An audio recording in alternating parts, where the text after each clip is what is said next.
예, 안녕하세요. 서울에서 내려왔습니다. 예, 파운더 수석 다이아몬드 방숙입니다. 반갑습니다, 여러분. 너무 감사드려요. 참 정말 배울 게 너무 많은 사람이거든요. 전 배울 게 너무 많아서 이렇게 많은 거 배우라고 이 자리에 불러주신 것 같아요. 저를 불러주신 우리 여기 총 리더분이신 한창호 리더님, 그리고 여기 계신 팀 리더 우리 리더님들한테 정말 감사드립니다. 고맙습니다. 그리고 이렇게 너무 정말 초롱초롱하게 밝고 아름다운 눈으로 저를 바라봐 주시는 여러분한테 놀라운 기적과도 같은 좋은 일들이 마구 쏟아지기를 간절히 바랍니다. 네, 고맙습니다, 여러분. 정말 감사해요. 저희가 제가 몇 시부터 했는지 알고 가야 될 것 같아서 제가 내려오는데 촉촉하게 비가 왔어요. 그렇죠? 오는데 정말 축복의 비다. 정말 아름다운 비가 정말 이 더러운 먼지도 많고 막 이런 것들을 다 쓸어내리고 너무 아름답게 내리면서 제가 이곳에 와서 정말 많은 것을 배우고 가겠구나, 여러분께 정말 많은 것을 배우고 가겠구나, 이런 마음으로 내려왔거든요. 그런데 제가 가진 게 많이 부족하지만 그 많은 걸 배울 거니까 또 제 것을 여러분한테 잠시 이렇게 같이 드리고 같이 이렇게 느낄 수 있는 시간을 최선을 다해서 해야 되겠다, 이런 생각을 가졌습니다. 여러분, 많이 부족한 얘기지만 그래도 같이 즐겨주시고 행복해 해주시고 또 격려 많이 해주실 거죠? 네, 고맙습니다. 전 박수가 너무 좋아요. 여러분 박수 많이 쳐주세요. 네, 감사해요. 저는 연극인이었어요. 여러분 아시는 분은 아시죠? 제가 프로극단에서 연극을 했었고요. 그래서 제가 무대 체질이에요. 예, 제 무대 아래서 엄청 떨었거든요. 그래서 우리 이상훈 리더님이 계속해서 말을 시켜주셨어요. 제가 너무 많이 이제 떨까봐 계속 저를 아시니까 막 무대 아래서 제가 엄청 떨다가 무대 위에 올라오면 딴 사람으로 바뀌어요. 내가 언제 그랬냐는 듯이. 그래서 전 무대 위가 더 편한 사람, 무대 아래가 더 힘들고 이런 사람이거든요. 여러분들 멍석 깔아놓으면 춤추는 애들 있죠? 그런 애들 잘 키우시기 바랍니다. 네. 자, 저는 연극을 했지만 제가 태어난 곳은 강화도에서 더 떨어진 줌에도 사람들 계시죠? 안녕하세요. 제가 인사도 못하고 반갑습니다, 여러분. 안녕하세요. 네, 제가 인사도 못 드리고 바로 시작해 죄송해요. 감사해요. 네, 많은 분들이 이렇게 인사를 해주시는 것 같아서 기분 좋았어요. 그래서 다시 연극을 했지만 서울 대학로라는 멋진 곳에서 연극인들이 모이는 곳에서 제가 연극을 했어요. 그런데 제가 태어난 곳은 인천광역시 광화군 교동면 동산리 446번지에서 태어났어요. 네, 거기서 농사 진짜 섬이거든요. 북한하고 30분 거리밖에 안 되는 군사 분계선에 가까운 그런 섬에서 제가 태어났습니다. 그래서 그런 곳에서 또 딸만 8인 집에서 6째 딸로 태어나요. 엄마가 왜 8까지 낳았을까 저도 많이 생각해 봤거든요. 그런데 엄마가 그 딸을 낳지 않으면 재산을 못 받았어. 아들을 낳지 않으면 재산을 못 받는 집안이었던 거예요. 그 섬이 방시 집성촌이에요.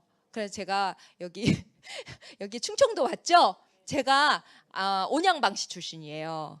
예, 그리고 청주 파더라고요, 제가. 파가. 그래서 제 충청도 출신인가 봐요, 제가. 어찌됐든. 그런데 어떻게 조상이 그쪽으로 가가지고 거기서 방시 집성촌을 이룬 거예요. 그래서 방시가 면장되고, 방시가 이장되고, 방시가 모든 거 다 해요. 그러니까 방시들이 엄청난 재산을 가지고 있는 거예요. 거기는 재산의 거의 대부분이 방시가 가지고 있어요. 그러니까 저는 방시니까 큰 소리 치고 살았겠죠. 그렇죠? 방시니까.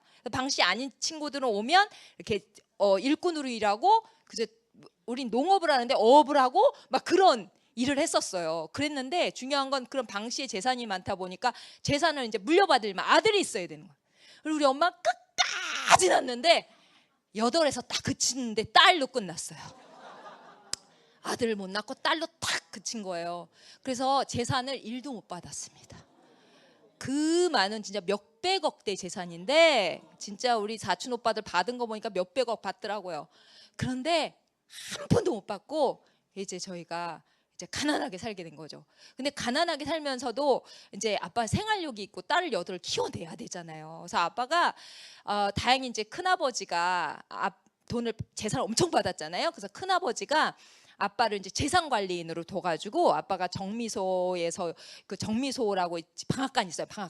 방앗간 관리를 하고 막 이러니까 쌀은 무한정으로 이제 갖고 올 수 있는 거예요. 쌀은 근데 방앗간 하면 쌀은 많잖아요. 그래서 밥은 굶지 않았어요. 밥은 굶지 않았는데 그 외에 아빠는 그 일만 할 수 없어서, 왜냐면 재산을 못 받았으니까 땅이 없잖아요. 땅이 일도 없으니까 소금 장사하시고 벽돌 직업 하시고 막 이러면서 딸 여덟을 정말 하나도 잃지 않으시고 잘 그 섬에서, 의사도 없는 그 섬에서 잘 키워내신 거예요. 그렇게 키우면서 이제 딸들을 대학을 보낼 수 있었을까요? 대학 못 보냈어요. 단지 그 섬이 좀 커서 고등학교까지는 있었어요. 그러니까 고등학교까지는 보내는 거죠. 어떻게든 보내겠다. 해서 두 분이 진짜 악착같이 그 일을 하셨던 것 같아요. 그래서 이제 보내는데 언니들 때는 공부를 다 잘했어. 왜냐 엄마가 젊었을 때 낳았으니까. 근데 이제 뒤로 갈수록 이제 머리가 자꾸 떨어져 가는 거죠. 이 밑으로 갈수록 이제 머리들이 안 좋고 공부도 안 하고 막 그러는 거죠. 그런 사이에 이제 거기에 어떤 붐이 불었냐면 간척 사업이라는 게, 섬이니까 나라에서 그것을 땅을 이제 공짜로 주겠다, 빌려 쓰는 거죠. 그래서 한 아빠가 5,000평 정도를 나라에서 받습니다. 그래서 나라에서 빌려 쓰는 거죠. 그래서 그 땅을 3년간 개간을 하세요. 개간을 하는데 얼마나 그 바닷가가 뜨거우면, 이 햇빛이 뜨거우면 아빠가 이제 런닝을 입고서 더우니까 이제 일을 했을 거잖아요. 개간을 했을 거잖아요. 근데 와서 이렇게 등목이라고 이렇게 씻잖아요. 그럴 때 보면 런닝을 딱 벗어보면 두꺼비 등 있잖아요. 그게 뭐 물집이 두꺼비 등같이 볼떡볼떡 다 터놓아 있는 걸 저는 어렸을 때 봤어요. 그러니까 그렇게 하면 물 껴얹으면 얼마나 쓰라려요, 그렇죠? 아빠가 막 쓰리다 그러면서 그걸 참아내면서 그 개간을 하시면서 5,000평을 일궈내십니다. 그래서 살림이 폈어요. 그것 때문에 살림 피고, 또 큰언니가 이제 도시에 가서 돈 벌어서 조금씩 붙이고 막 이거 돈으로 이제 또 땅을 사고 이래가지고 한 8,000평 되는 그 땅을 일군 거예요. 그러다 보니까 집안 형편이 많이 폈겠죠, 그렇죠? 그러기 시작하니까 이제 우리도 애가 8인데 하나라도 뭐 공부 좀 시켜야 되지 않겠나, 이런 생각 드시겠죠, 부모님 입장에서는. 아니 우리는 무지렁이처럼 이렇게 살지만 자식은 그래도 하나 좀 성공시켜야 되지 않을까 막 고민을 하신 거죠. 고민을 하시다가 다 이제 아래쪽을, 위쪽은 이제 다 나이가 찼어. 그래서 이제 갈 수가, 뭐 어디 학교 가라 그럴 수가 없어. 아래쪽을 쫙 딸 8 중에 내려다 보니까 반 이하에서 보니까 여섯째가 좀 싹이 보여. 왜냐 여섯째가 좀 공부도 열심히 하고 열심히 하는 것 같아. 아빠가 보기엔 반장도 하고 막 이러고 있으니까 쟤다! 라고 찝은 게 저예요. 이게 여섯째 제가. 그래서 여섯째인 저를 이제 유학을 보내기로 작정을 하셔요. 그래서 여러분 제가 유학파입니다. 그래서 제가 인천으로 유학을 와가지고 제가 이렇게 딱 이제 공부를 하죠. 예. 그래서 딱 인천으로 유학을 와 보니까 정말 도시 친구들은요 얼굴도 뽀얗고 지금 많이 뽀얘졌잖아요. 근데 전 그때 시골에 갓 올라왔을 때 엄청 검했거든요. 원래 시골 애들이 막 뛰어다니라 까매잖아요. 딱 올라와 보니까 정말 뽀얀 애들이 정말 기가 세더라고요. 사실 제가 더 기가 셌을 건데 주눅이 들어가지고. 아니 왜 그러냐면 제가 초등학교 6학년 때 유학을 와서 이제 중학교 바로 중학교로 올라가는 그 시점이었거든요. 올라갔는데 선생님이 말을 막 시키잖아요. 그러면 제가 막 말을 하잖아요. 그러면 꼭 화장실 뒤로 오래, 끝나면 애들이. 그 화장실 뒤로 와가지고 막 나를 둘러싸. 너 수업 시간에 말만 해봐, 너 확 죽어. 이러는 거예요. 이게 지금 생각하면 학력폭력? 학폭 그거잖아요. 그때는 그런 게 잘 없으니까 그냥 무섭기만 한 거야. 근데 등치는 내가 더 컸거든요. 지금 말랐지만 그때는 말지는 않았어요. 그런데 등치도 크고 키도 컸거든요. 그때 키가 지금까지니까. 그러니까 되게 컸는데도 사실 그런 생각이 딱 드는 거야. 도시 애들은 너무 무섭다.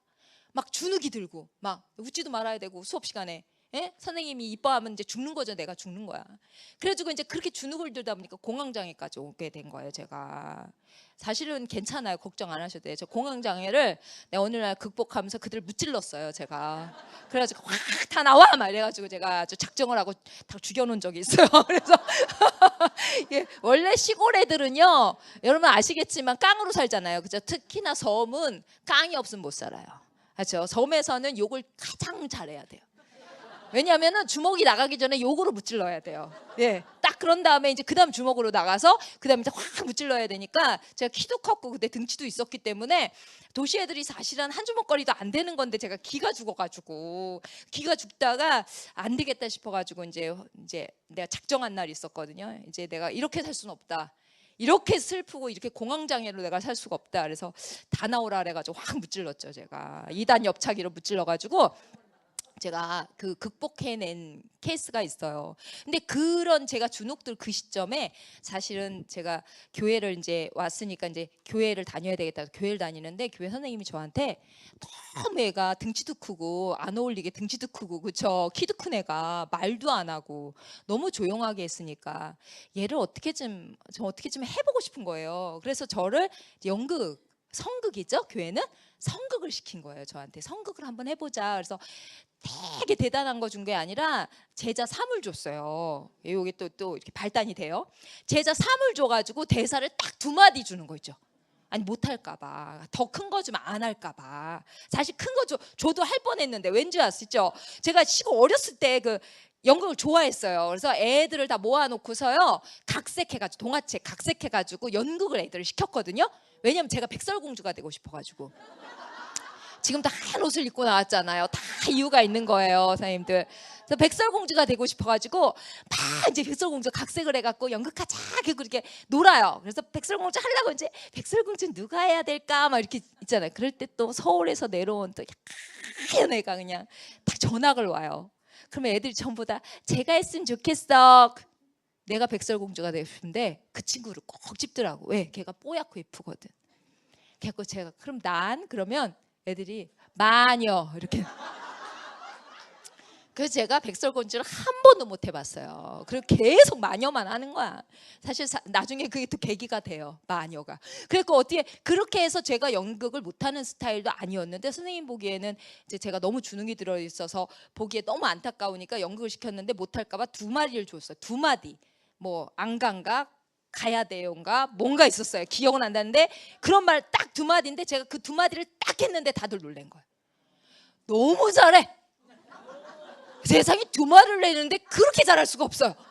선생님 깜짝 놀라가지고 야 얘는 진짜 뭐 신이 내린 뭐가 있다 해가지고 그 다음부터 대제사장으로 제가 그 다음 연극부터 대제사장 이렇게 되고 막 남자 역까지 하고 막 그 다음에 막 마리아까지 하면서 제가 막 교회에서 막 엄청나게 막 했어요. 그런 그 계기가 되면서 제가 중학교, 고등학교 연극을 합니다. 청소년 연극제에 나가서 상도 타고 그 아주 어렵다는 그 오디션을 다 통과하면서 중학교, 고등학교를 보내게 되죠. 그러니까 제가 연극에 재능이 있다, 연기에 재능이 있다는 것은 학교에서도 알게 됐죠. 이제 그래서 대학을 갈 때쯤 이제 저를 선생님들이 그랬어요. 영영과를 가라. 너는 연기를 하면 잘할 것이다. 그래서 영영과를 딱 보내려고 했는데 제가 이제 부모님한테 물어봐야 될 거잖아요. 제가 영영과를 가도 되는지. 근데 저희 부모님은 저를 유학을 보내면서 딱 생각한 게 있었어요. 저를 이제 성공시키고 싶었던 거잖아요. 딸 8 중에 하나는 그게 저잖아요. 보내고 싶은 이제 의사, 박사, 교수 뭐 그런 거 이렇게 딱 우리는 그렇게 생각하겠지만 시골에서 사시는 분들이라 그들의 꿈은 그냥 선생님이었어요. 우리 집안에 교육자 하나 나오면 교육의 집안 아니겠니? 그러니까 네가 교육자, 선생님이 됐으면 좋겠다. 딱 그 꿈을 가지고 저를 유학을 보냈는데 제가 부모님 보시기에 딴따라를 하겠다는 거예요. 제가 그 시골에서는 그쵸? 연예인은 딴따라잖아요. 난리가 나셨어요. 제가 영영과 선생님이 영영과를 가래요. 영영과 뭔데? 그래서 설명해 드리니까 난리가 나신 거예요. 어떻게 네가 그냥 엄마 아빠만 난리가 나신 게 아니야. 언니들도 다 난리가 났고 동생들도 다 난리가 났어. 어떻게 네가 어디서 감히 그런 생각을 그쵸? 말도 안 되는. 그래서 제가 입을 딱 다물고 이제 선생님이 되는 길을 이제 학교를 들어가게 돼요. 대학을 들어가서 정말 열심히 공부해야 되잖아요. 근데 부모님은 돈이 많이 없으니까 장학금도 받아야 되지. 또 용돈은 또 내가 벌어야 되잖아요. 언니들한테 손 내밀 수 없으니까 자취하는 언니들하고 같이 살면서 제가 또 과외 애들 아르바이트하고 이러면서 아주 정말 불철주야로 열심히 뜁니다. 근데 6개월이 딱 지나니까 삶에 재미가 없어요. 왜냐 하고 싶은 연기를 못하니까. 그래서 주섬 연극 동아리를 6개월 후에 찾아 들어갑니다. 그래서 이제 연극 동아리 하면서 열심히 공부하면 되지 뭐. 그리고 들어갔어요. 그래가지고 연극 동아리 생활하고 제가 학과 공부하고 아르바이트 하고 게다가 연애까지. 이 네 가지 일을, 그쵸? 겸업을 네 가지 일을 그렇게 열정적으로 하면서 대학 4년을 보냅니다. 미친 듯이 그렇게 너무 바빴어요. 연애가 가장 바쁘더라고요. 그래서 엄청 바쁘게 막 그렇게 연극 동아리 선배를 만나가지고요.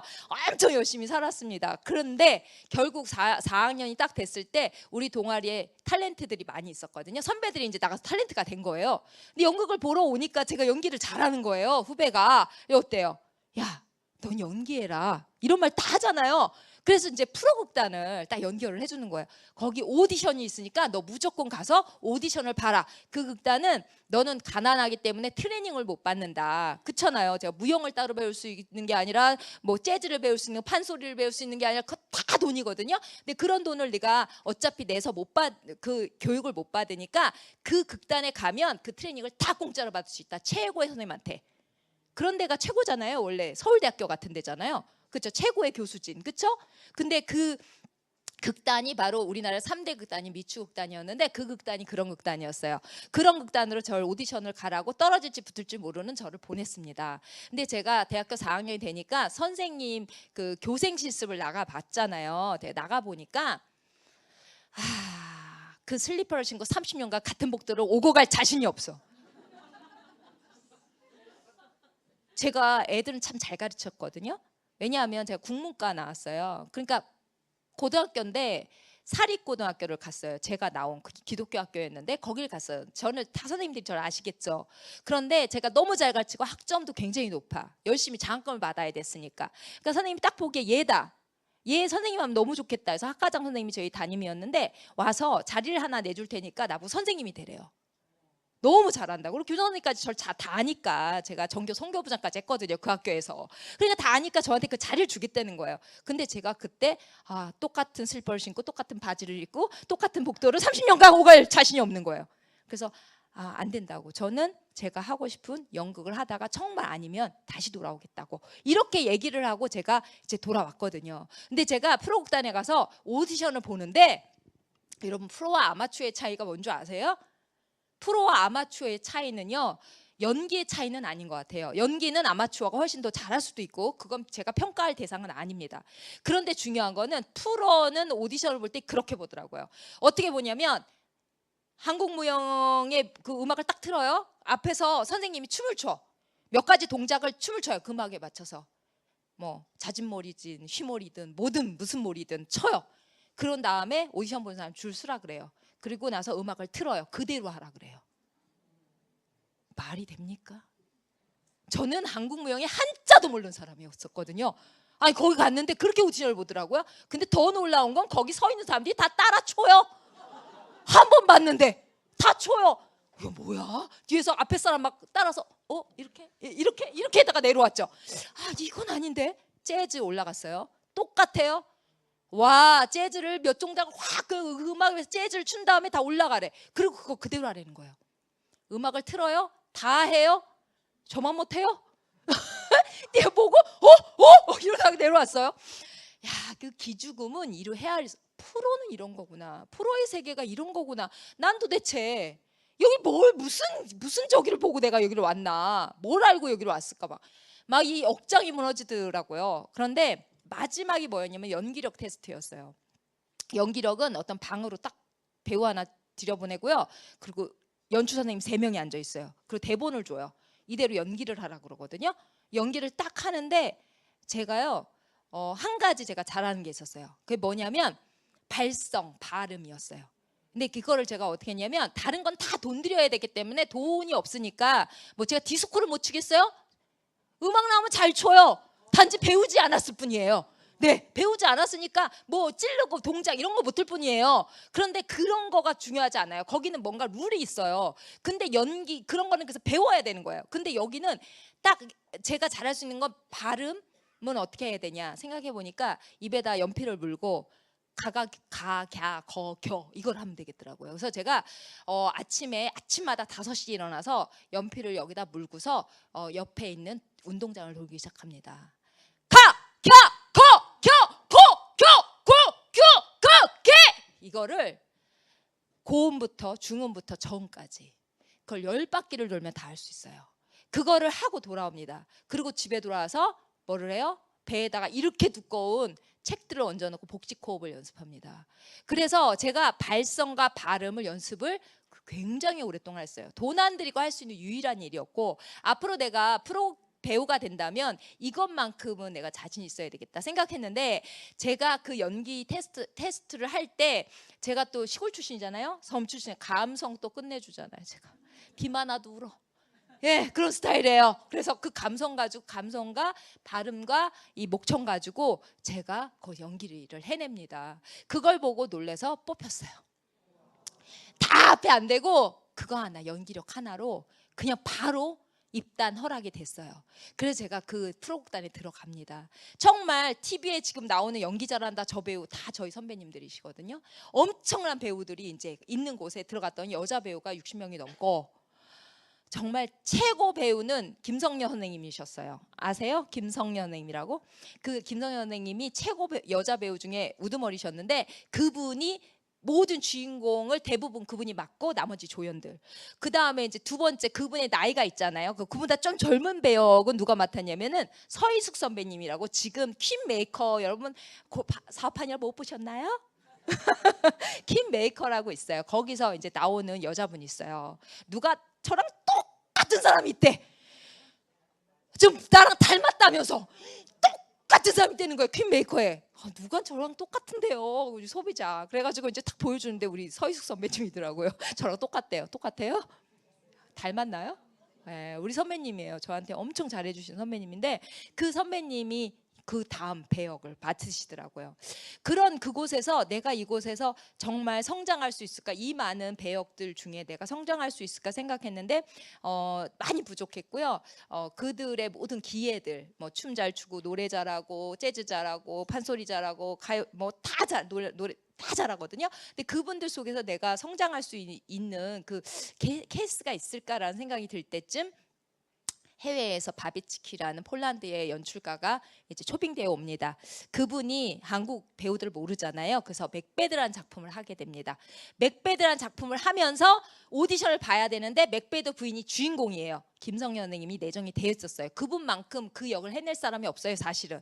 그만큼 대작이기 때문에. 섹스피어의 3대 비극 중에 하나잖아요. 그렇죠? 그래서 딱 내정되어 있는데, 그러면 거기에 여자가 딱 4명 나오는데, 첫 번째 맥베드 부인 3명이 마녀 1, 2, 3이야.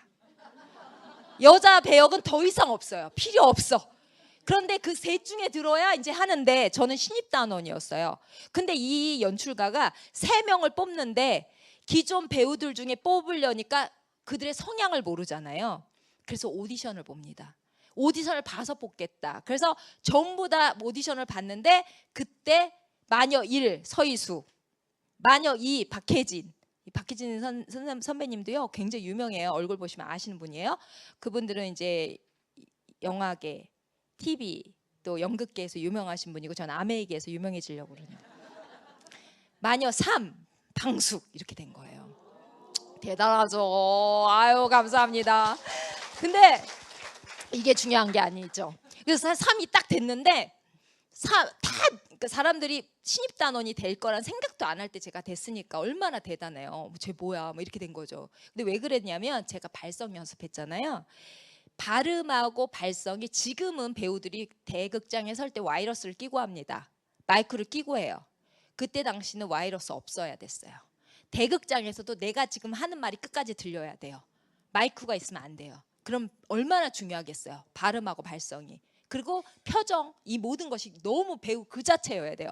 근데 제가 발성이 돼 있었잖아요. 발음도 되어 있었고, 그 연습한 결과가 거기서 나타난 거예요. 그래서 이분이 세계적인 연출가니까 딱 볼 줄 알잖아요. 그래서 딱 보고서 쟤다라고 뽑은 거예요. 전부 다 안 된다 그랬대요. 우리 극단의 대표님도 우리나라 성공자 50인 중에 드는 분이거든요. 근데 그분도 쟤 안 된다, 이지 들어왔다. 제가 뭘 검증된 배우도 아닌데 아니다 그랬는데, 그분이 딱 아니다, 난 쟤로 한다. 이래서 제가 된 거라고 하더라고요. 그래서 제가 했는데, 프로는 어떻다 그랬어요? 하다가 잘못하면 바로 잘려요? 연습 도중에도 바로 잘려요. 그리고 무대에 못 올라갑니다. 무대 위에서도 잘못하면 바로 잘립니다. 교체돼요. 너무 이 냉정한 곳이 프로의 세계인데 제가 감사하게도 그 작품을 끝까지 다 해내요. 끝까지 잘리지 않고 다 해내요. 그것 때문에 제가 갑자기 신입단원에서 주연 배우가 돼버립니다. 너무 놀랍지 않아요? 그런 계기가 오더라고요. 제가 준비하고 있었기 때문에. 그래서 뭐든지 사장님들 지금 뭔가 준비하고 계시죠? 뭔가 책을 열심히 읽으시고 CD를 들으시고 오디오를 들으시고 여러분 지금 뭔가 하고 계시는 거예요. 데모 열심히 준비하시고 그 모든 거 있잖아요. 그것을 정말 그것이 폭발적으로 일어난 날이 반드시 있어요. 저는 제가 그 생각을 언젠간 내가 이거를 쓸 때가 올 거야. 언젠간 내가 이걸 내가 남들하고 다른 차별점이 있을 수 있을 거야. 이것 때문에라고 했던 게 거기서 발현이 되더라고요. 그래서 제가 거기서 뽑히면서 주연 배우가 갑자기 되면서요. 나이 젊은 애가 주연 배우가 되니까 어때요? 이쁘고 좋고 아름다운 역은 다 저한테 오는 거예요.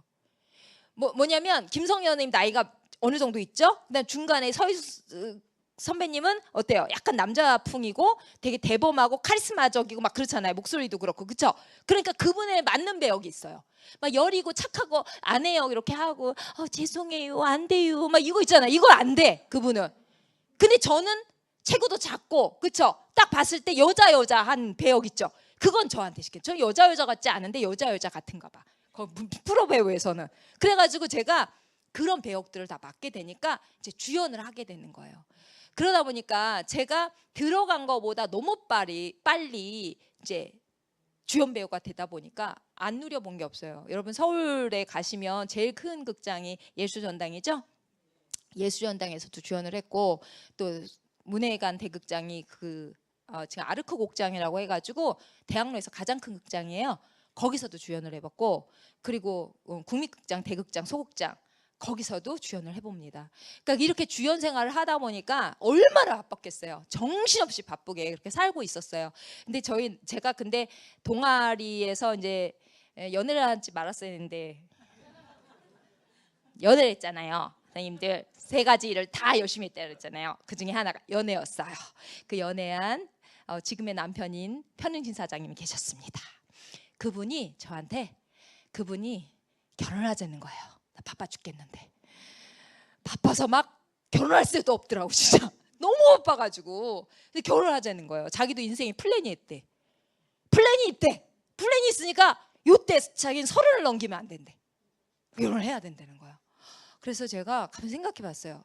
자, 나는 결혼을 하고 싶었어요. 왜 그러냐면 인생에서 내가 배우로서 살려면 어떻게 해요? 결혼도 해봐야 되고 아이도 낳아봐야 되잖아요. 그래야 진정한 연기를 할 수 있을 것 같더라고요. 간접적인 게 아니라 내가 직접적으로 내가 그 일을 해보면 정말 진정한 배우가 될 수 있겠는데 어차피 언제든 결혼을 할 건데 남편이 원하는 시기에 남자친구가 원하는 시기에 내가 또 해도 되잖아요. 게다가 남편이 또 백마를 타고 왔어요. 왜냐면 남편이 부잣집 아들이었더라고. 세상에 만날 때 몰랐어요. 그가 부자인지. 단지 내가 좋다 그래갖고 나도 나쁘지 않아서 만났는데 또 서클 선배님이고 눈도 굉장히 탁월한 것 같고 막 이래가지고 이제 만났어요. 만났는데 그 사람이 부자라고 소문이 나 있더라고요. 엄청 부자래요. 그래서 내가 그러냐고. 그런데 그 부자가 나한테 어떤 효용 가치가 있는지는 잘 몰랐어요. 단지 제가 돈 10원 한 푼 안 쓰고 데이트를 했다는 거.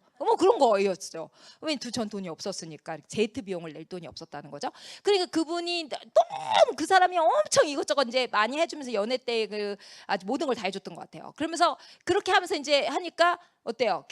내가 연극하겠다니까 뭐라 그래요? 내 재능 아니까 내가 오빠 한번 믿어봐 이거 되잖아요. 그러니까 이제 오빠 한번 믿어봐. 내가 널 확 밀어줄게. 괜찮아. 결혼해서 해. 결혼 안 할 이유가 또 뭡니까? 그쵸? 그래서 저는 좋다. 나 어차피 연극할 건데 언제 결혼하든 지금 결혼하자. 그 결혼을 합니다.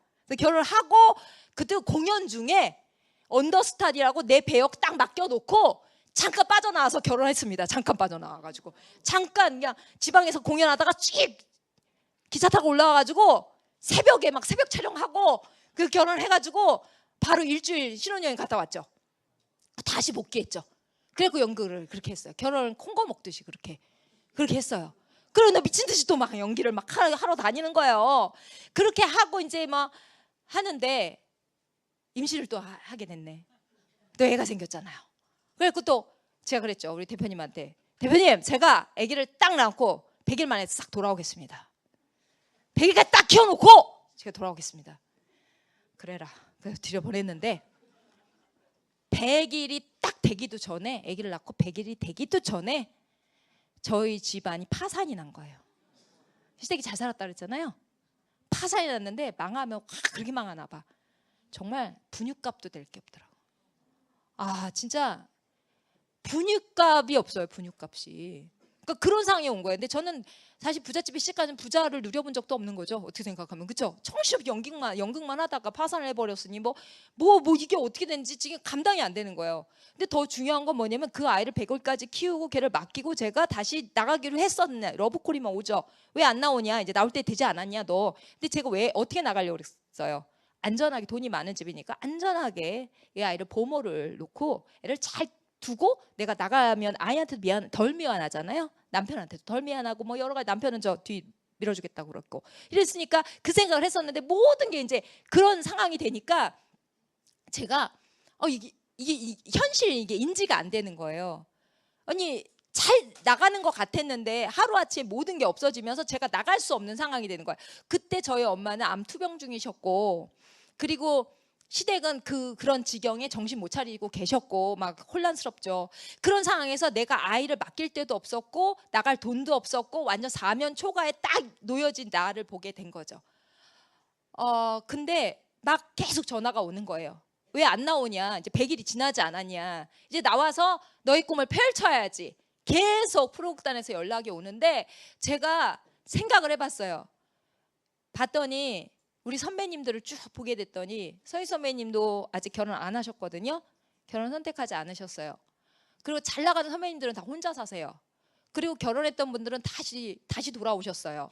예? 다시 다들 잘 돌아오셨어요. 그래서 보니까 제가 두 날개는 펼 수 있겠지만 이 날개를 아름답게 펼치면 펼칠수록, 나름은 나를수록 이 날개에 나의 아이와 내 남편과 우리 가족이 다치겠구나라는 게 이제 느껴지는 거예요. 제 안에. 나는 얼마든지 기다리는 사람이 있고 나의 연기력을 인정했고 이미 신인 배우로서 떠 있었기 때문에 내가 돌아갈 곳은 굉장히 화려하고 아름다웠습니다. 하지만 내가 이 날개를 펴는 순간 내 가족은 바로 내 날개 뒤로 바람결에 사라질 수밖에 없는 거라는 게 직감적으로 왔어요. 그래서 제가 그때 뭐가 중요한가, 내 인생에서 어떤 게 중요한가라는 생각을 하게 되면서 지금 내가 돌아가면 안 되겠다. 아이는 이제 100일이 지났고 이 아이를 좀 더 키워보고 상황을 한번 보자. 지금은 아닌 것 같다. 지금 남편도 절망 상태에 있고 이런 상황에서 내가 돌아가면 안 되겠다. 그래서 가족을 선택을 합니다. 언젠간 내가 다시 돌아갈 날이 오겠지. 지금은 아닌 것 같다. 해서 저는 그때부터 아이를 돌본 일에 전념하기 시작합니다. 아이를 돌보면서 제가 한 일은 뭐냐면 그래도 솟아날 구멍이 있어야 되잖아요. 그렇죠? 그대로 여기서 포기할 수 없어서 월급의 50%를 저금하기 시작합니다. 남편이 100만 원의 월급을 갖고 왔을 때 50만 원을 저금합니다. 50만 원으로 살아가는데 똑같이 분유값이 안 되더군요. 그게 안 되는 건가 봐요. 엄청 아꼈었거든요. 정말 허리가 뽀그라지도록 아꼈었어요. 나를 위해서는 1푼어치도 안 썼어요. 우리 집안 꾸미는 거 1푼어치도 안 썼습니다. 오로지 아이 분유값과 꼭 필요한 거 있죠. 전기세, 뭐 물세, 뭐 이런 거 있죠. 이런 것만 썼는데 그래도 부족한 거예요. 그러니까 50%로는 안 되는 건가 봐요, 원래. 그래서 저금했던 거 살짝 또 뽑아서 또 메꿨죠. 또 살짝 뽑아서 메꾸는 일을 계속 저축하고 빼고 저축하고 빼고 저축하고 빼고. 여러분 지금 그러신 분들 계신가요? 혹시? 그 일을 반복하니까 한 달 내내 어떤 일이 벌어지냐면 나는 내내 무슨 생각만 해요? 이번 달에 빵꾸 내지 말아야 되는데 어떻게든 내가 마이너스 처리되지 않는 살림 진짜 잘해야 되는데 이거에 포커스가 맞춰져요. 돈 쓸 때는 절대 움직이면 안 돼. 그렇잖아요. 머리 가려울 때 감는 거야. 맞나요? 절대 안 돼. 집에서 입는 옷은 사면 안 돼. 맞죠? 나갈 리 없으니 계속 이 옷으로 계속 가는 거야. 그냥 그렇게 살았습니다. 근데 안 되더라고요. 나는 온통 계속 돈 모든 게 돈이야. 돈 아끼려니까 돈 생각밖에 안 들어요. 어느 날 아이를 재우고 나 혼자 설거지를 하고 있는데 이런 생각이 드는 거예요. 내가 뭘 했던 사람이지? 뭐 했던 사람일까 나? 저요 프로 연극 배우였고 꿈을 향해서 미친 듯이 정말 최선을 다해 살았던 사람이거든요. 전 연극할 때도요 한 번도 술 마시러 가지 않았어요. 선배님들은 엄청나게 술 좋아했어요. 연극 배우도 술 잘 마시거든요. 하지만 전 술도 잘 못하지만 술 마시러 그 자리에도 안 갔던 이유가 낮 공연 저녁 공연 보려고. 다른 극단에서 하는 낮 공연 저녁 공연 한번 더 보려고. 그래서 공연이랑 공연은 수백 편을 보러 다녔고요. 또 간접 경험, 직접 경험은 한계가 있으니까 간접 경험하려고 우리나라에 나온 소설책은 다 읽었어요. 돈이 없어 못 사면 그 서점 가서 앉아서라도 그 소설책을 다 읽었던 사람이에요. 제가 연극에 좋다면 무슨 오디션을 보는데 다리 쫙 찢어갖고 하늘에서 떨어지는 오디션이 있었어요. 마당놀이에서 MBC 마당놀이를 제가 했는데 그런 오디션에 그거 대신해서 그거 하나 따려고 콘크리트 바닥에 다리 벌어진 상태로 떨어져가지고 다리 여기 다 나갔잖아요. 양쪽 다리. 그래서 집에도 못 오고 진짜 병원으로 실려간 적이 있거든요. 그러니까 끊임없이 어떤 때는 연기를 잘하니까 선배들한테 굉장히 질투 많이 받아갖고 또 연극 배우도 유치하거든요.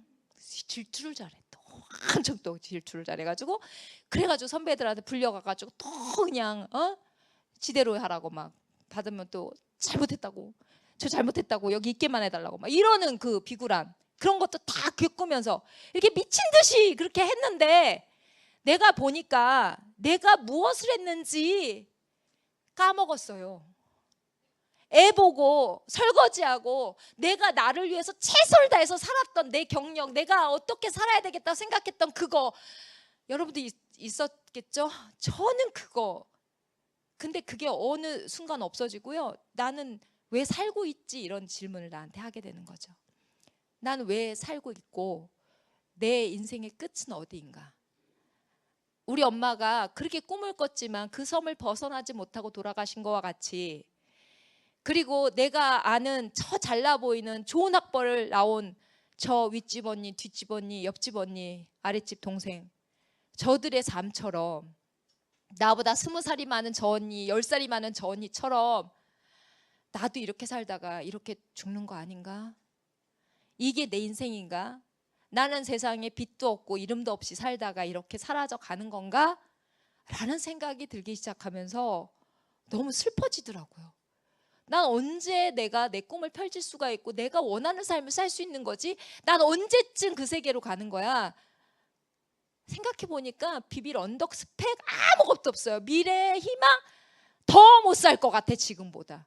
지금이 가장 젊고 가장 팔팔한데 앞으로는 더 늙어갈 거고 앞으로는 더 어려워질 텐데 그러면 나는 우리 엄마보다도 못한 삶을 살 수도 있겠구나 라는 생각이 드는 거예요.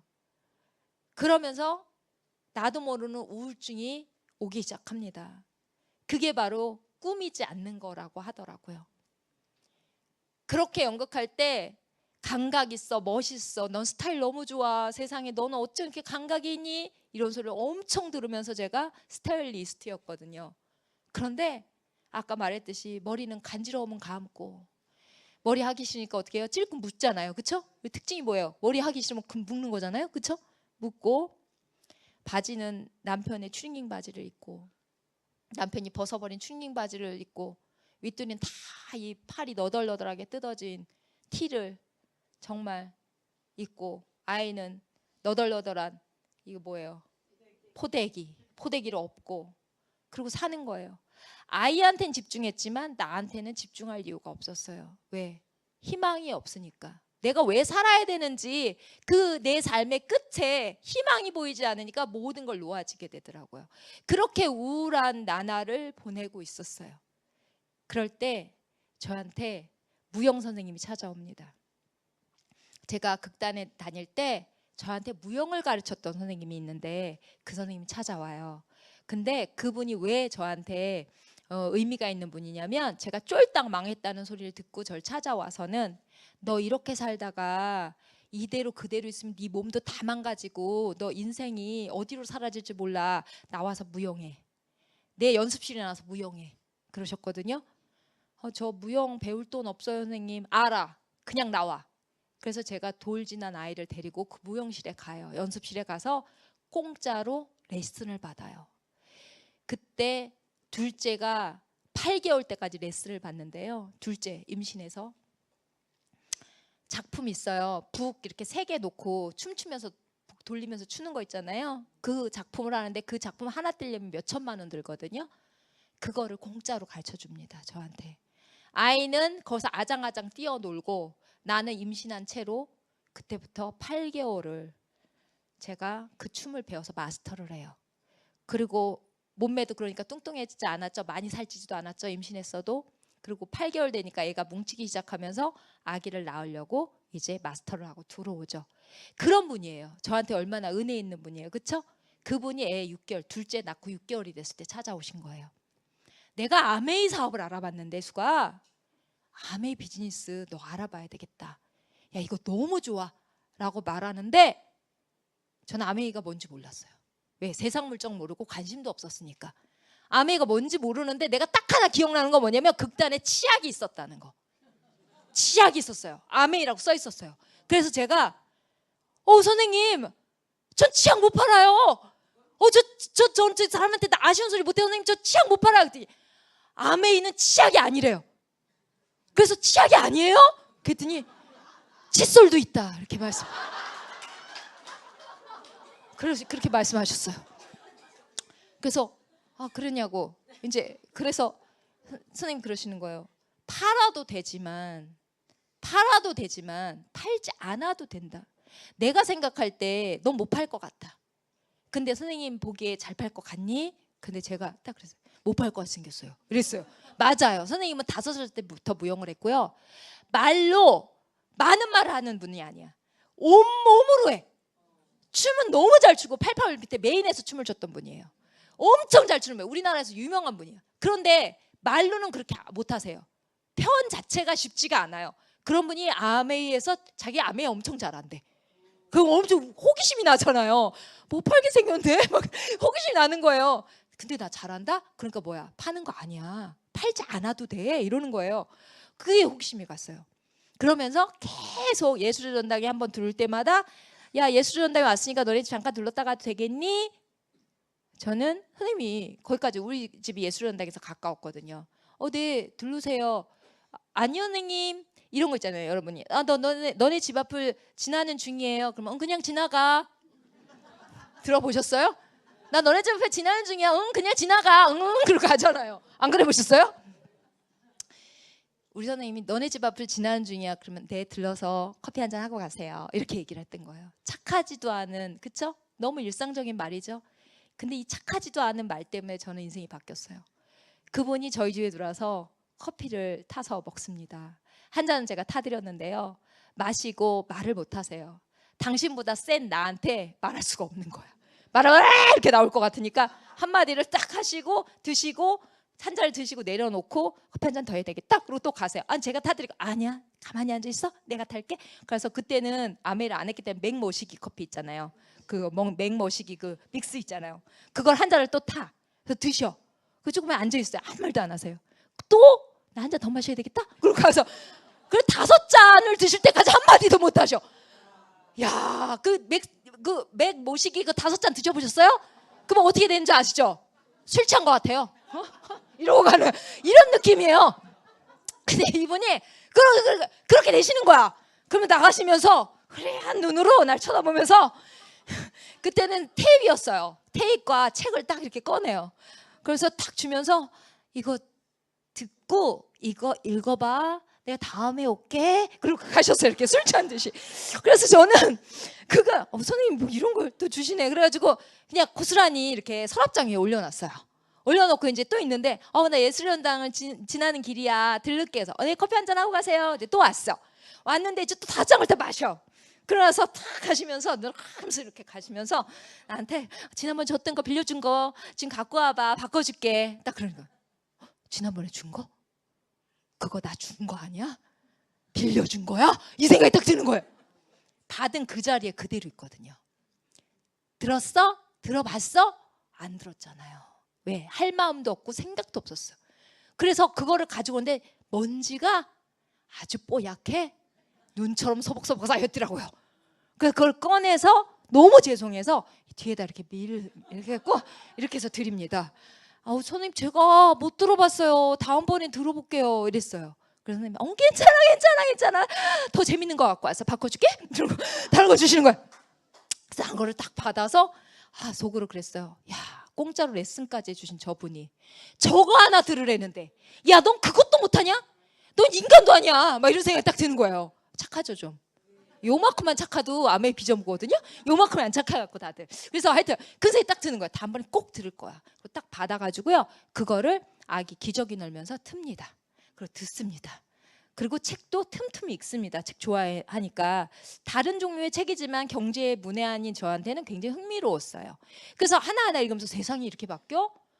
앞으로 전자상거래가 뭐 어떻게 된다고? 근데 난 컴맹인데? 나 컴퓨터도 못하는데? 그럼 컴퓨터를 배워야 되는 거야? 막 이러면서 있잖아요. 계속 읽고 CD를 그 오디오를 딱 듣는데 제가 거기서 굉장히 매력을 발견해요. 어떤 매력이냐면 거기 성공자들이 오디오를 이렇게 하는 거잖아요. 분야는 다른데 그들은 성공을 얘기하더라고요. 그들은 꿈을 얘기하고 그것을 향해서 끊임없이 열정적으로 설레고 기대하고 있더라고요. 근데 전 어땠어요? 굉장히 절망적이고 슬프고 땅으로 꺼지고 싶은 마음, 그거였어요. 분야는 다른데 어떻게 나보다도 보니까 목소리 들으니까 저 30대였는데 그들은 보니까 40대 50대인 것 같아 목소리가. 그런데 나보다도 더 열정적이야. 그리고 꿈을 더 노래해. 그리고 그 성취해 나가면서 누군가를 돕고 그것을 이루어 나가면서 너무 행복해하는 그들의 모습이 엄청나게 매력적이었어요. 와 이거 뭐야? 나보다도 10살 많고 20살 많은 이 언니들이 지금 뭐라는 거야? 꿈에 대해서 얘기하네? 아직도 꿈꿔? 그 나이에? 그 뭐지? 이거 뭐야? 막 이런 생각이 제 안에서 막 들기 시작했어요. 이 신기한 매력적이다. 이런 생각이 들기 시작했는데 그렇다고 암의 사업을 하고 싶진 않았어요. 왜? 저는 한 번도 돈을 벌어보지 못했잖아요. 오로지 연극만 했기 때문에 뭔가를 하려면 정말 나랑 다른 세계라고 생각이 드니까 아예 할 생각조차 없는 거예요. 그런데 어느 날 그렇게 바꿔주는 CD를 계속 오디오를 듣고 책을 읽고 그런 어느 날 저한테 저희 무당 선생님이 그랬어요. 한번 사업 설명회를 들으러 가보자 이러시는 거예요. 사업 설명회 들으러 가보자. 근데 한 번은 가야 될 것 같아요. 왜냐면 1년을 그렇게 말씀하셨는데 1년 동안 안 갔거든요. 자, 1년 동안 단 한 주도 안 빼놓고 저희 집에 오셨어요. 1년이 지독하죠? 지독해. 그래서 1년을 버티다가 지금은 한번 가봐야 되겠다 생각이 들어서 제가 그냥 예의상으로 사업 설명회를 들으러 갑니다. 그때 아이를 이제 놀이방, 집 앞에 놀이방에 시간제 놀이방이 있었어요. 거기를 딱 맡겨놓고 따라갑니다. 따라가서 딱 듣는데 제가요 첫 번째 사업 설명회에서 뚜껑이 날아가요. 뭐에서 뚜껑이 날아가냐면 수익 구조에서. 저는 숫자 계산은 아직도 못해요. 우리 소비자들이 계산해서 줘요. 제가 숫자 계산이 안 돼서. 그래서 떼먹힌 게 하나도 없는 것 같아요. 전. 왜? 계산이 안 되니까. 다 받은 것 같아요. 난 하나도 계산이 안 돼. 근데 주면 받는 거야.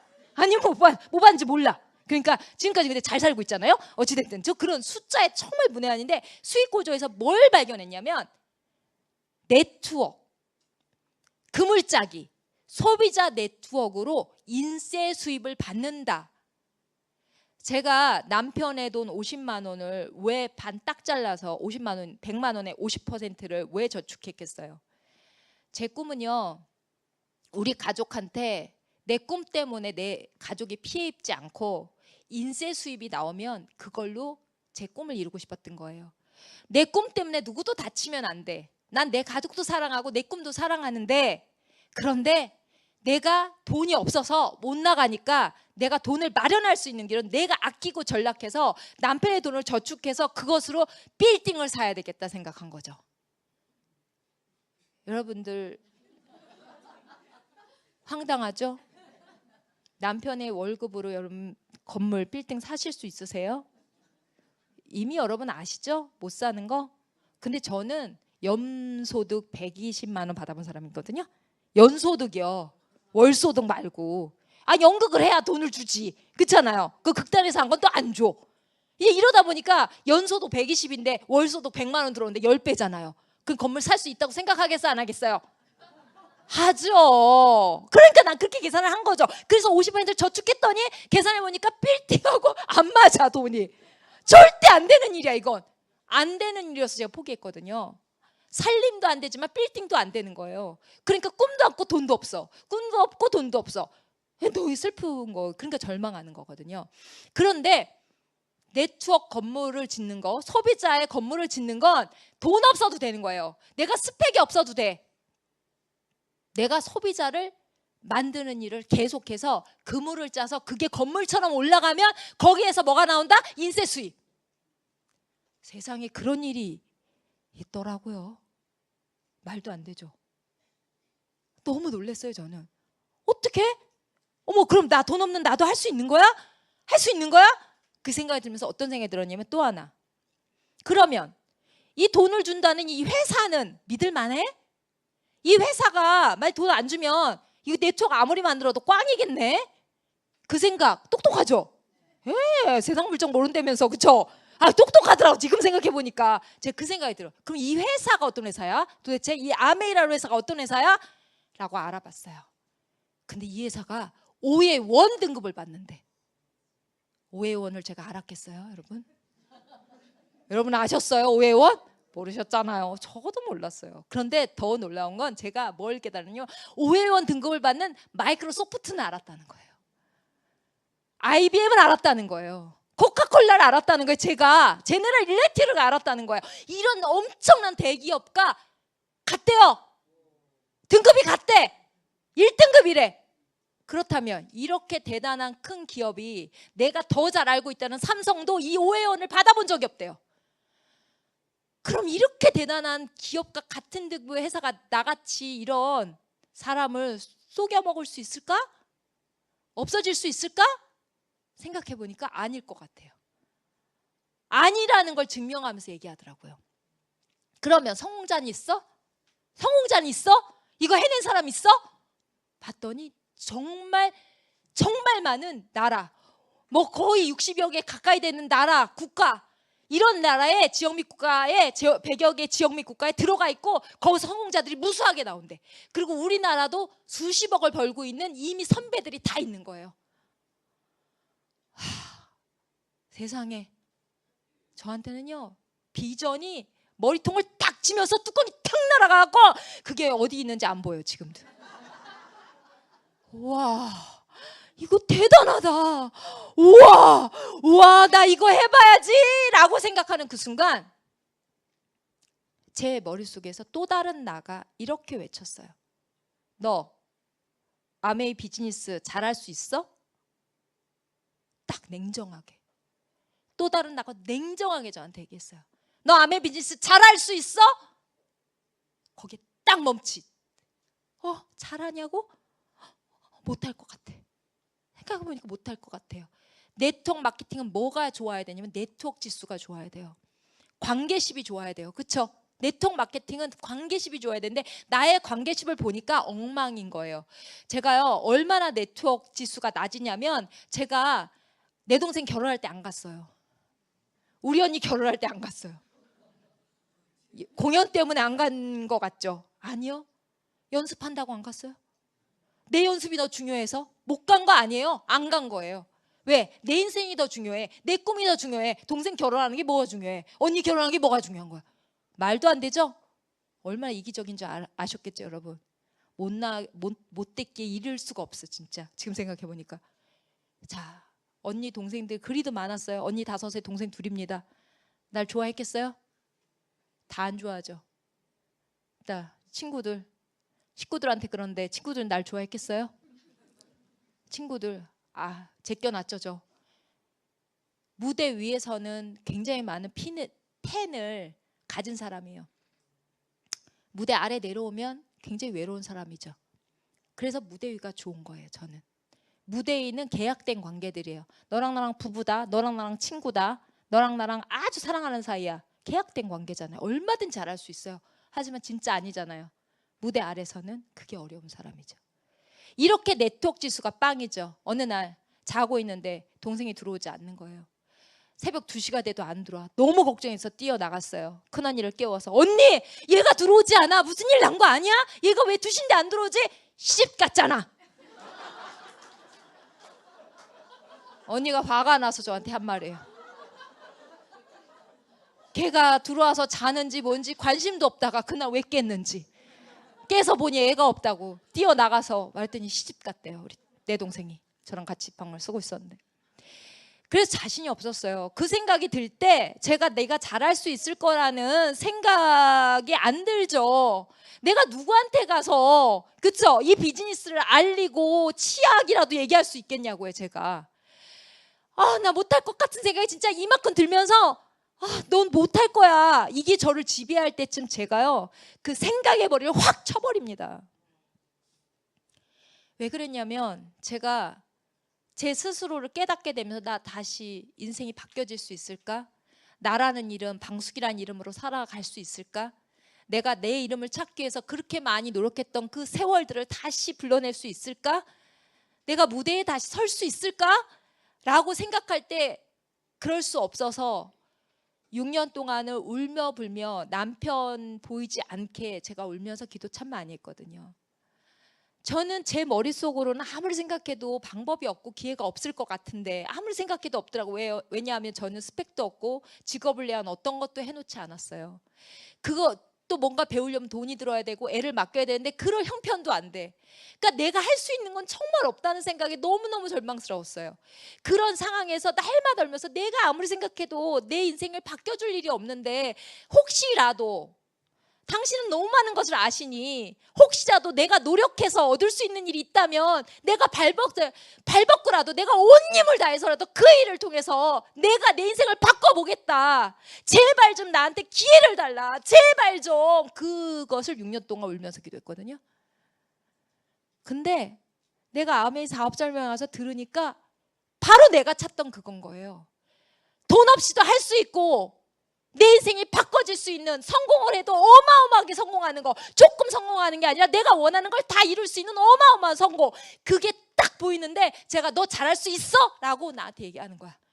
내가 나한테 참 간사하다는 생각을 했어요.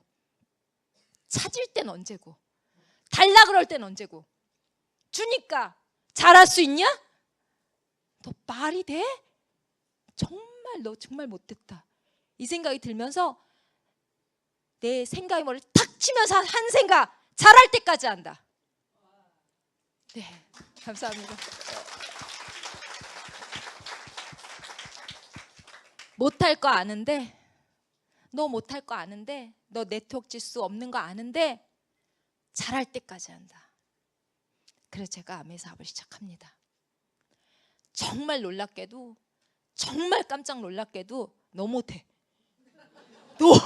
너무 못해. 세상에 그렇게 못할 수가 없어요. 사업을. 야, 나중에 우리 스폰서가 저 사업 잘할 때 이런 얘기 하더라고요. 멀쩡하게 생겨가지고 말도 그렇게 잘하고 발음도 그렇게 좋고 인물도 멀쩡하면서 사업을 너무 못해서 깜짝 놀랐어요. 이렇게 얘기를 하셔서 너무 못하는 거예요. 제가 사업을. 근데요 저는 하나도 실망하지 않았어요. 선생님들 왜 그런지 아세요? 저 못할 줄 알았잖아요. 저 못할 줄 인정했잖아요. 나 못할 거라고 알았잖아요. 그러니까 하나도 실망스럽지 않아. 너무너무 못하는데 정말 계속 3%, 6%, 3%, 6%, 또 0% 막 이렇게 가는데도 그런데 하나도 문제가 안 돼. 그냥 행복한 거야. 세상에 이러고 돌아다니는 너무 행복한 거야. 왜? 절망을 아는 때는요 희망이 있다는 그 자체로 얼마나 행복한지 알게 돼요. 저는요 절망한 기간이 6년이라는 시간이 있었기 때문에 희망을 발견한 그때부터 저는 아메 사업 시작할 때부터 희망이 생겼고요. 그때부터 한 번도 불행해 본 적이 없어요. 너무 행복한 거야. 막 난 좋아갖고 돌아다니는데 다들 뭐 왜 그럴까? 저 하루 저게 오래 걸릴까? 뭐 이렇게 다들 쳐다보셨겠죠. 저는 계속했습니다. 나 아직은 잘할 때가 안 됐나 보다. 더 해야 되나 보다. 더 연습하자. 더 하자. 정말 계속해서 노력했던 것 같아요. 또 해보자. 또 가서 말해보자. 아메이란 말 안 나오면 가서 그냥 디비지기기라도 하자. 막 이렇게 계속 그랬던 것 같아요. 그렇게 하다가 보니까 어느 날 제가 잘해지는 때가 오더라고요. 그러면서 나중에 앞이 길었잖아요. 제가 앞에 정말 SP 늦게 갔어요. 근데 뒤가 빨라지더라고요. 앞이 느렸는데 그래서 성공의 자리는 어느 위치까지는 다 비슷한 게 걸리는 것 같아요. 뒤가 엄청 빠르게 제가 다이아몬드를 한 4년 만에, 앞에 길고 SP까지 한 4년 걸렸거든요. 한 3년 걸렸나 보다. 그리고 뒤가 쭉 빨라갖고 바로 그냥 한 3, 4년 만에 다이아몬드 그냥 가버렸어요. 바로 매년 보석핀이 되면서. 근데 제가 어느 날 그 성공자의 책을 읽었는데 이런 말이 있더라고요. 관계의 목적을 둬라. 관계의 목적을 둬라. 근데 그게 제가 사업하는 방법이었거든요. 제가 아메이 비즈니스 잘 말 못하고 아메이 제품 잘 말 못했는데요. 제가 잘한 게 뭐냐면 관계십이었어요. 왜냐면 관계십에 제가 관계지수 굉장히 낮았잖아요. 그러니까 제가 깨달아야 될 게 뭐였어요? 관계를 다시 만드는 일이었잖아요. 그래서 저는 모든 것을 관계에 집중을 했어요. 관계가 목적이 되게. 제품이 이 사람을 통해서 나가야 된다. 이 사람이 이 사업을 해야 된다의 목적이 아니라 관계에다 목적을 뒀어요. 나와 이 사람이 반드시 친구가 되어야 된다. 이 사람과 나가 둘도 없는 신뢰를 쌓아야 된다. 이걸 하면 난 성공하는 거다. 이렇게 생각을 한 거예요. 그래서 계속 가서 관계가 목적이 되게 만났더니 결국 그 사람이 내가 아메이 제품을 얘기하지 않아도요, 밖에서 좋다는 얘기 들으면 나랑 더 친하니까 나한테 사더라고. 그리고 내가 계속 오니까 제품 얘기 1도 못하니까 뭐라 그래요?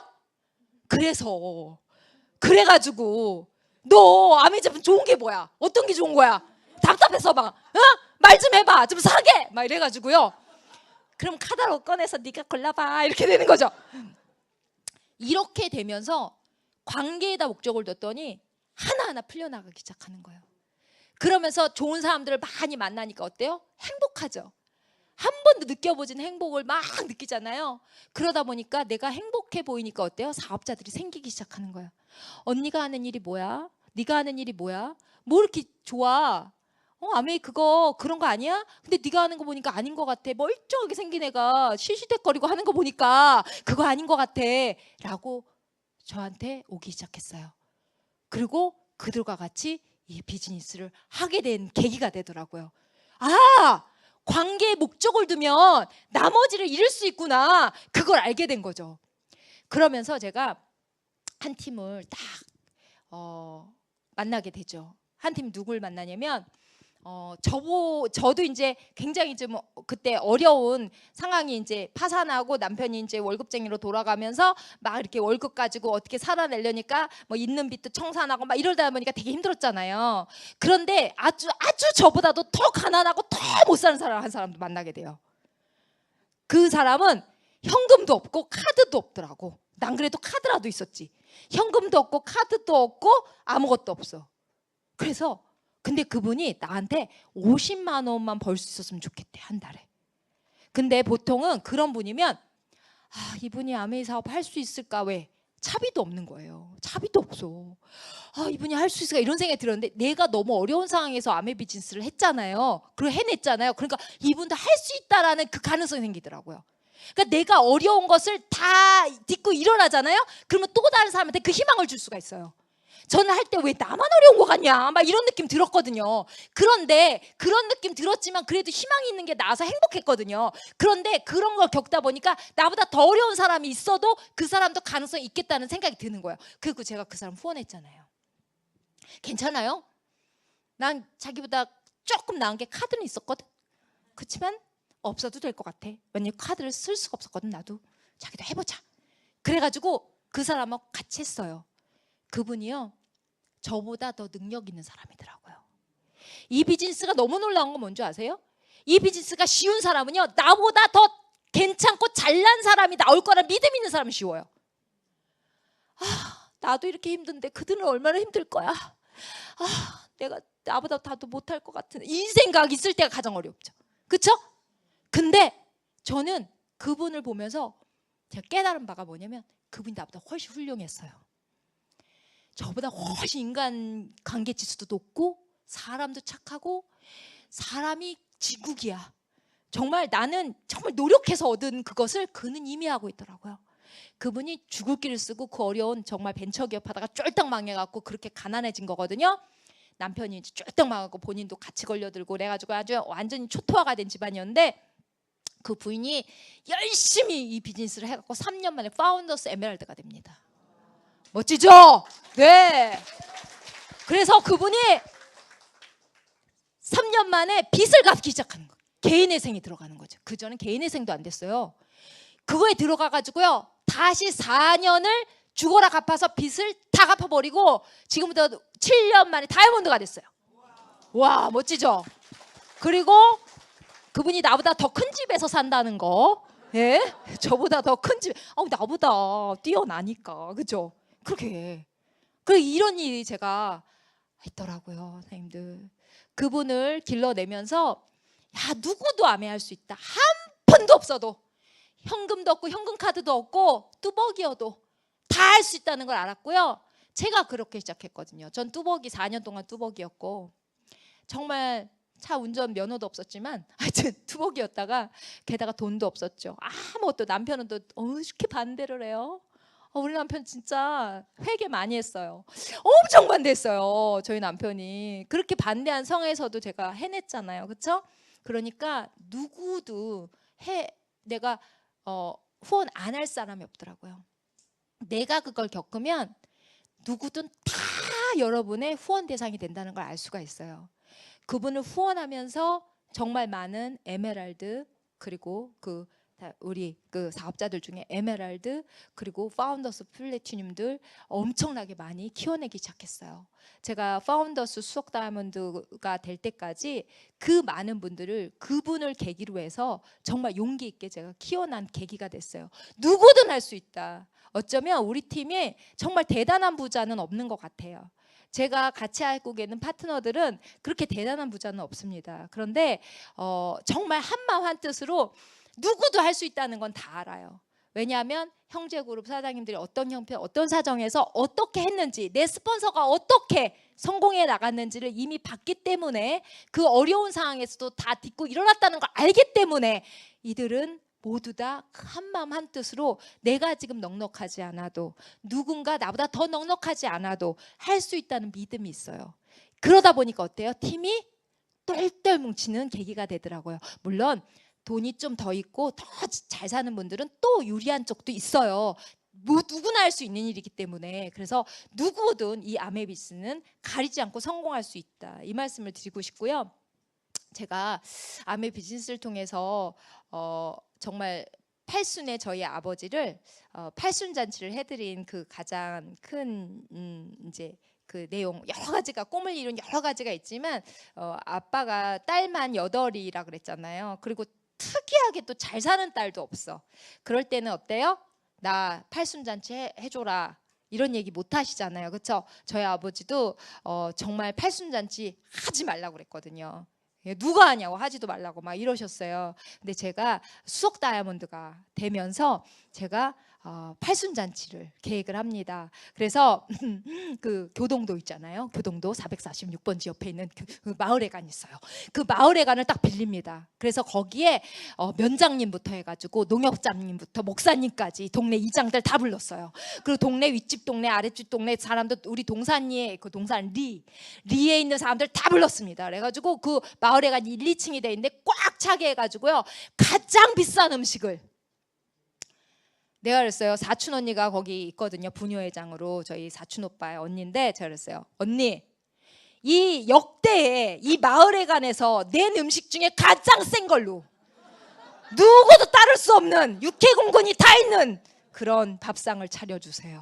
그랬더니 저희 언니가 너무 좋아하면서 팁을 또 엄청 제가 부녀회에 꽂아줬잖아요. 그래가지고 그냥 쫙 한 상들이 빼고 그분들이 다 오셔가지고요, 그 음식을 드시고, 우리 아버지가 어깨가 충천하셔가지고 우리 6째 딸이라고 인사하시고, 제가 그런 것을 해드렸어요, 저희 아버지한테. 아우, 너무 잘했죠. 너무 감사합니다. 너무 잘했어요. 그래서 아빠가 아들 부럽지 않다고, 네가 이렇게 유학 보내가지고 이렇게 잘 될 줄 알았다고, 이렇게 그래서 제가 유학을 보내기 잘했다 하시면서 막 거기서 동네 분들한테 자랑을 하시는데 너무 저도 기쁘더라고요. 그게 제가 아메 비즈니스 아니면 어떻게 드릴 수 있겠어요. 그것뿐만 아니라 정말 아이들이 원하는 유학도 보낼 수 있었고요.